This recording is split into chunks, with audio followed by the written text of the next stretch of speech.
Hi! இன்னைக்கு என்ன வீடியோன்னு பார்த்துடலாமா? என்னடா அது ஓப்பனிங்லே இவ்வளோ முட்டை வச்சுருக்கனேன்னு பார்க்குறீங்களா? எல்லார் வீட்லேயும் ஒரு ஒரு டிஷ்ஷுக்கு விருப்பமானவங்க இருப்பாங்க இல்லைங்களா? தோசை சைக்கோ, இட்லி சைக்கோன்னு கிண்டல் பண்ணுவோம்ல.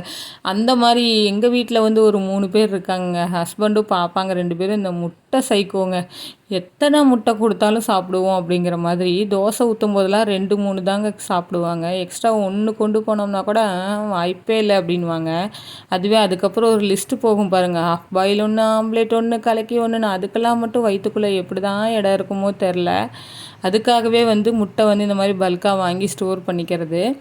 2 நாள் 3 நாள் தாங்க வரும் இந்த முட்டையெல்லாம். அதுக்கப்புறம் அதெல்லாம் எடுத்து வச்சுட்டு பாப்பாங்க 2 பேர்த்துக்கும் தயிர் சாதமும் உருளைக்கிழங்கு பொரியலும் தான் செஞ்சுருந்தேன். அதை ஃபஸ்ட்டு சாப்பிட கொடுத்துட்டு டிஃபன் பாக்ஸில் பேக் பண்ணி அமுச்சாச்சு. கிவ்அவேல வந்து பார்ட்டிசிபேட் பண்ணாமல் இருக்கவங்க கீழே லிங்க் கொடுக்குறேன், மறக்காமல் போய் பார்ட்டிசிபேட் பண்ணுங்கள். வீடியோ பிடிச்சிருந்தா லைக் பண்ணுங்கள், சப்ஸ்கிரைப் பண்ணுங்கள். தேங்க்யூ.